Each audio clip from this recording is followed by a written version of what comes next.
I live with my parents and my brother. It's always been a dream of my parents to adopt me and bro, our bio kids. And they had come to the decision that they want to adopt an older kid. They got matched with Jess, who is 13. Due to the current situation, she is not living with us, but we've met before and she spent a weekend with us in January. Jess, despite sometimes being sweet and kind, is very high maintenance and has a lot of anxiety and anger problems. She can go from 0 to 1,000 really quick. During her stay, she got triggered by something when we were in public. She and I went to a clothes shop and my parents were in a cafe nearby.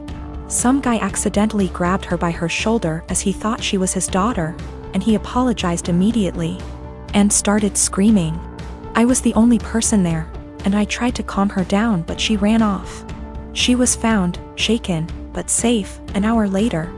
I then got grounded as I had failed in being responsible for my sister. I said I didn't have a sister. My parents were angry about this and said that how dare I be rude about her, don't I know how much she's been through? She's had other outbursts, but none so huge in public. She can be cold and untrusting and was very clingy to my parents. I do admire her and think she's very brave, but I don't want to live with her. My parents call Jess often. I often say hi and try to be civil and supportive. But it seems like the only thing my parents can talk about is Jess and how brave she is, and she isn't even here yet. We live in a 3-bedroom house, and my parents promised to move to a bigger one later this year.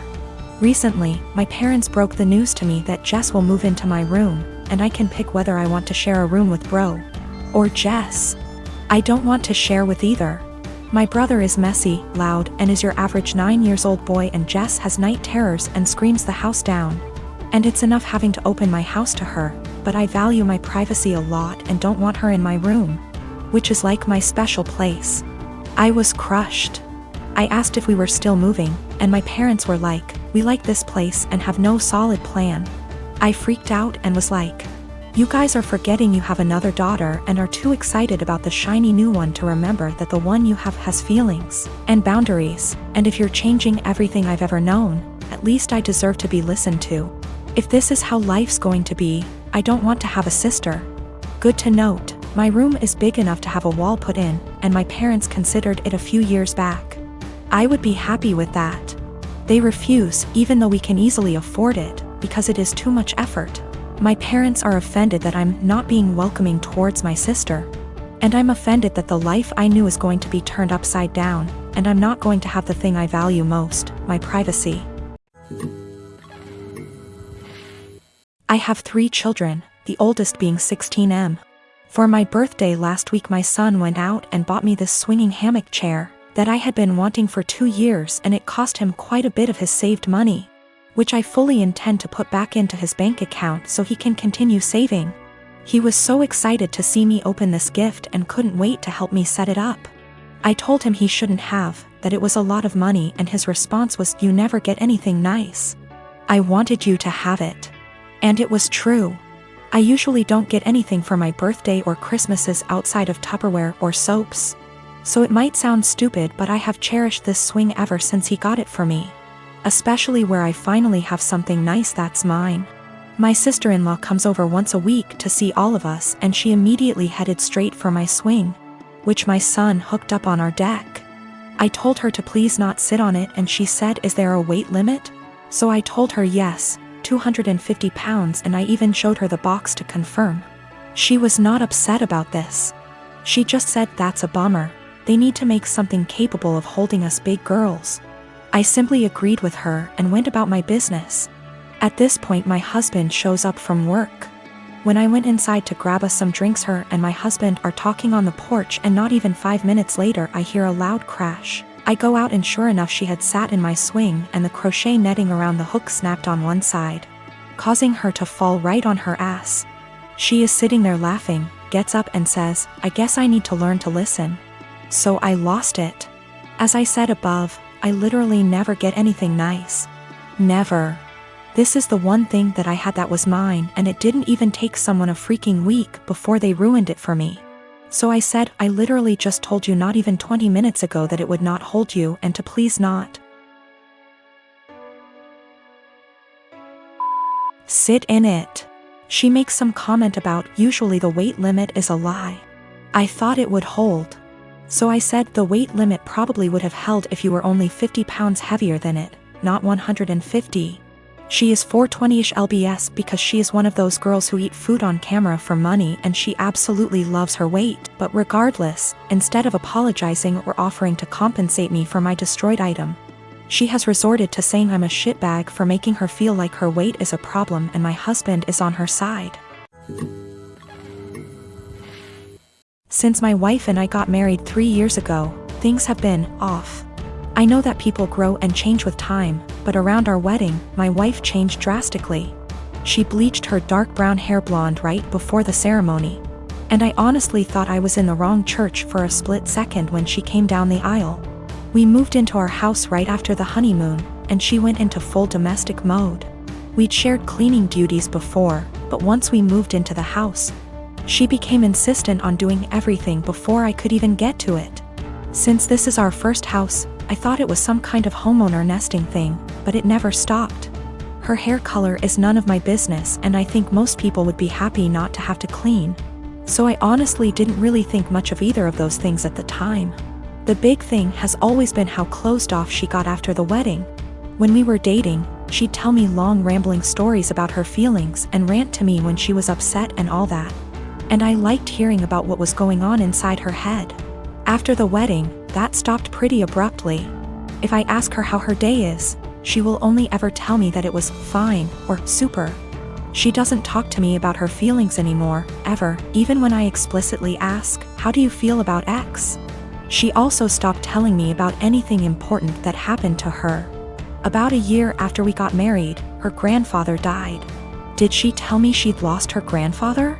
No. She told me that she had to go to a conference for work on the other side of the country, which I thought nothing of. On the second day she was gone, her older brother texted me to tell me that my in-laws had really missed seeing me at the funeral. When I called her to ask why in the ever-loving hell she didn't tell me, and then lied about it, all she would say was, "I didn't want to trouble you. You have a lot on your plate." After that, she went on a couple of spontaneous family trips. She's really close to her family, so the first time she said she was going camping with her brother at their alma mater, I didn't think a lot of it other than to be slightly disappointed and confused that I wasn't invited, because her brother's cool and the three of us go camping together a lot. But the second time, I started hearing alarm bells. I'd like to say I'm a more secure man, but after the second spontaneous family trip, my wheels started spinning and I started to think that maybe she was cheating. This was a weird insecurity in the back of my mind for a while, since she wasn't showing any other big signs of cheating. She wasn't guarded about her phone and hadn't changed her routine / appearance. A few weeks ago, she told me she was pregnant. I was over the moon about it until I asked her how many weeks along she was, and she nonchalantly said about 12 or 13. She'd been pregnant for like 3 months before she even bothered to tell me. She's not really showing at all, and she doesn't usually drink, so I had been completely in the bloody dark. I honestly hadn't even suspected. That was kind of it for me. I was sure she was cheating, and that it wasn't my kid. I thought there was no possible way that a woman would keep her pregnancy a secret from her husband for 3 months. So I snooped. Yes, I know I was wrong, but I wanted proof that she'd been having an affair before I moved out. One of my best buddies from college is a divorce attorney, and when I asked him what I should do, he sent me the info for a key logger. I installed it on my wife's laptop and was prepared for the worst. Now, I feel like what I found is somehow worse than her cheating. I didn't find any steamy messages, but I found out that she keeps a diary in a Word document that she writes in every day. I know I should have just stopped once I knew she wasn't cheating, but once I saw my name in her diary, I couldn't stop. I read all of it. All 7 separate documents, going back to way before we'd even met. Turns out she's not cheating. She's depressed, hates herself, and has absolutely no trust in me. All of the stuff I've been confused and bothered by has some kind of sad, self-loathing explanation. She hates having blonde hair, but she writes, "I know he'd divorce me if I went back to being a brunette.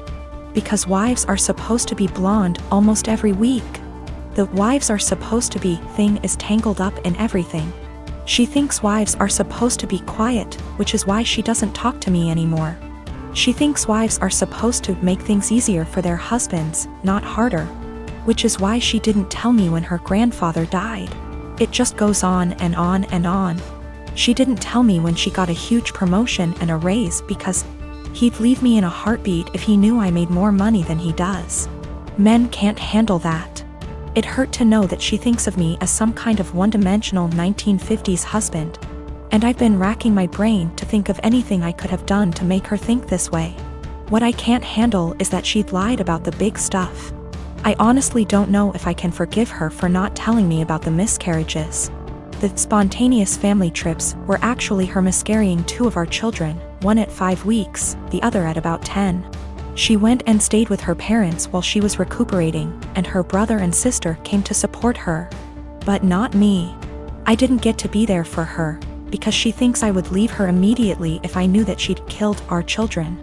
She's convinced that she caused both miscarriages because she smoked pot for a long time before we got married. For what it's worth, it sounds like her family tried both times to get her to tell me, but she wouldn't. She finally told me about this pregnancy because her parents threatened to tell me she didn't. I'm just absolutely confused. I don't even know what to think right now. I'm just so baffled because everything she says about me in her diary is insanely nice. She goes on for pages and pages about how much she loves me and how she thinks I'm her soulmate and how she would do anything for me. I just can't understand why she thinks that I would leave her. Knowing that she's spent the last 3 years walking on eggshells around me, convinced that I would leave her at the drop of a hat is just so confusing and awful. I feel like our marriage is some kind of lie. The woman I thought was self-confident and ready to take on the world is actually full of self-loathing and really, really depressed. I don't know her at all. She's been suffering silently with depression long before we met. She has no faith in me, no trust. She thinks that every hug and kiss I give her and every "I love you" I say is a lie. I just don't know what to do. She obviously needs serious help, but I don't know how to get it for her. I can't tell her that I read her diary. If she has zero trust in me now, I can't even imagine what she'd think if she knew if I read 6 years worth of her private thoughts. I feel like I need to get my in-laws on board somehow, but I don't know what to say to them. I know I can't ignore this, but I feel like any move is the wrong move. My boyfriend Steve and I have been dating for over a year and a half. I met him in one of my upper-level classes 2 years ago. At the time he was finishing up his degree, before moving on and working on his master's. Since we started talking, seeing each other, and dating casually, I really loved our entire relationship. Steve and I had a lot of similar interests, which included traveling. We did a small trip to South America a couple months ago for a few weeks, Peru and Chile. We had an amazing time. It was once we got back from our trip that I saw our relationship in a whole different way. We traveled well together, and bonded in a new way. I knew I was in a great relationship. I thought we had a great relationship, until I got some news a few days ago. 3 days ago, I went over to drop a MacBook charger over at my best friend's house, Chenille. Chenille and I have been best friends since we were in high school from the age of 16 years old. I have always considered her to be my number one, and closest person in my life. I have noticed that the past 6 months we haven't hung out in the same capacity that we usually have. Both of us have been busy with our lives, school, work, relationships, etc. But I kinda got the feeling after this past year of university around April that she was starting to move away. She had a bad with her ex that lasted under a year. He cheated on her with a coworker, and the rest is history. They broke officially around the end of January. As I went over to drop off her extra charger that she borrowed, I talked with her mom for a bit. Chenille ended up getting called in to pick up an extra serving shift at the restaurant she has worked at during her degree. Her mom wanted to talk to me about a few things. I was puzzled. Chenille's mom was always really outgoing and funny. We had known each other for over 8 years at least. But she wanted to have a serious talk. Chenille's mom, Karen, went on to tell me that she saw Steve and Chenille sneak around the back of the house about a month or so ago. Karen went on to explain that she noticed this happening 2 other times. At first, she thought we were all hanging out.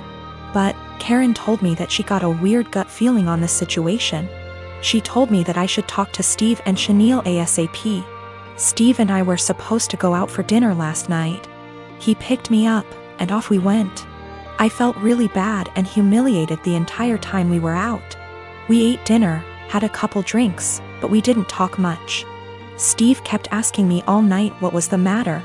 I told him nothing. Finally, when we got back to my place, we sat in my room and I asked him and told him what Chanel's mom, Karen, is told me. He didn't answer. In fact, he went pale white. That gave me the answer I needed. I broke down and Steve tried to comfort me. I didn't want him touching me. I didn't even want to hear it. I told him to leave, but I basically had to force him to leave.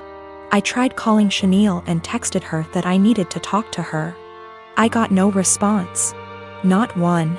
Basically, 2 of the closest people I have had in my life betrayed me. This is so terrible and I feel so bad. I have like no one right now.